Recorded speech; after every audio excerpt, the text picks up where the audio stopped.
alaikum. Écoutez, je me suis réveillée ce matin avec cette catastrophe médiatique. Je pensais pas du tout que ça allait avoir un impact.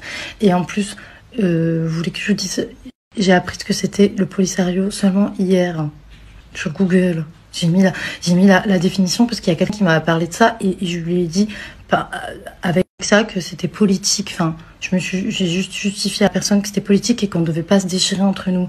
J'étais la première à ne pas cautionner ce qui s'était passé parce que c'était des pères de famille et tout. Je ne savais pas, j'aurais même pas dû parler de ça parce qu'on sait rien en réalité. Pourquoi m'accuser de choses que j'ai pas faites? Je suis pas pour le Polisario. J'habite ici, j'ai tout investi ici, je crée de l'emploi ici, je gagne de l'argent ici et j'aurais très bien pu le faire ailleurs. Mais j'ai choisi ici parce que j'aime ce pays et j'ai toujours mis en avant le Maroc sur mes réseaux. Après le Covid, je suis venue et j'ai relancé plein de commerces avec les réseaux parce que j'aime ce pays. Donc, innocence que j'ai fait hier et j'ai vu un post sur Discovery, Harry machin.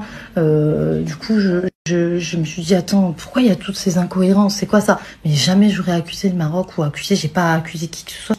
C'est pas mon. Je voulais juste discuter avec mes abonnés parce que j'en ai pas beaucoup et ça et ça a pris une ampleur. Je suis désolée pour les personnes qui ont mal compris que j'ai offensé. Moi, j'habite ici. Et moi, je fais tout ici et j'aime ce pays et si je pouvais créer des associations, des choses comme ça, ici, je le ferais ici. Et croyez-moi que je me suis mis plein d'ondes à dos juste parce que je me suis investie ici. J'aurais pu le faire ailleurs et je l'ai pas fait parce que j'aime ce pays. Donc, s'il vous plaît, soyez juste un peu logique. Et tout ce que j'ai dans ma vie, il est ici au Maroc. J'ai rien ailleurs. Donc, je prends pas partie des terroristes. Je prends pas partie du terrorisme. Je m'en fous. Franchement, je suis désolée si j'ai offensé des Marocains ou même des, je sais pas, mais je suis dans une sacrée mayonnaise. Je sais pas comment j'ai fait pour me retrouver dans une mayonnaise pareille. Je vous jure, je fais même pas 500 vues sur mon Snapchat. Je voulais pas que ça se passe comme ça. Je voulais pas du tout. Et vous vous rendez compte que je suis ici avec un enfant. Si j'étais pro-Polisario, je vais pas me mettre en danger dans un pays dans lequel je vis. C'est la rentrée scolaire aujourd'hui.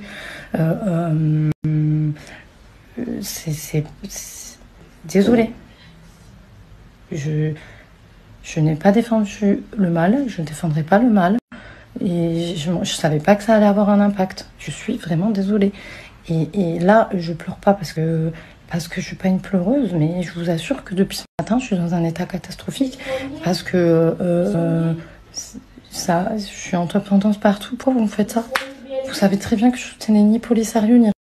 Du coup, pourquoi vous êtes comme ça? Pourquoi vous faites des trucs comme ça? Vous faites passer des messages qui sont pas vrais, vous déformez mes propos.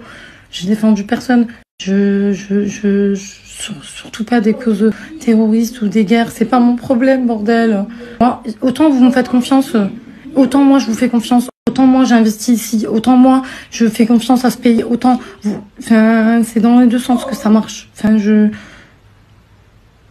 et d'autant plus que si j'étais une pro, je sais pas quoi là, qu'est-ce que vous dites, je le ferai en cachette. Je parlerai pas sur les réseaux sociaux. S'il vous plaît, il y a toute ma famille qui m'appelle. Et on m'appelle d'Algérie, on m'appelle du Maroc, de France. Je pensais pas que ça allait avoir un impact pour me mettre des trucs comme ça. Je me retrouve dans une sauce pas possible pour des trucs que j'ai même pas dit. Je soutiens personne. Moi, je soutiens la paix et je soutiens cette famille qui est endeuillée pour rien. Voilà qui je soutiens. Et quand ça s'est passé, j'étais contre tout ça. Et je l'ai dit ouvertement. Mais par contre, ça... Vous savez pourquoi je me suis prononcée là-dessus? Parce que quand c'est arrivé, le jour où c'est arrivé, tout le monde est venu me tirer dessus. Comme si c'était moi qui avais fait ce meurtre. Comme si c'était moi qui... Et sinon, j'aurais pas parlé de ça. Je venais d'ouvrir mon commerce et tout le monde me disait retourne dans ton pays, retourne... Personne vient me dire retourne dans ton pays. Vous venez me dire ça? Allez-y, expatriez-vous. Venez investir votre argent dans vos pays. Venez faire développer le pays. Allez dans vos pays, le faire développer au lieu de vous faire la guerre. Hein? Vous venez me parler à moi. Moi, je soutiens personne. Moi, je soutiens le Maghreb. Et je pense que c'est très bien qu'on le développe avec notre intelligence et notre savoir-faire. Point barre à la ligne. C'est tout. Moi, désolée pour les gens qui ont mal compris. Je soutiens personne. Je soutiens surtout pas la guerre. Je vous bassine avec le Maroc. Je vous bassine avec ça. Je suis une passionnée dans tout ce que je fais. Donc, si je suis venue jusqu'ici, c'est parce que avant, la pâtisserie, c'est le Maroc, ma passion. J'aime ça, j'aime ici, j'aime les odeurs, j'aime les sons, j'aime le partage, j'aime la bonne humeur, j'aime l'accueil. Personne ne déteste le Maroc. Même nous, les Algériens, on ne déteste pas. On vient ici en vacances. Arrêtez, s'il vous plaît, de penser que moi, je suis pour la guerre. J'aime le Maroc. D'accord? Tu peux pas venir t'investir dans un pays alors que tu l'aimes pas et que tu le veux la guerre. Qu'est-ce que c'est que cette mentalité?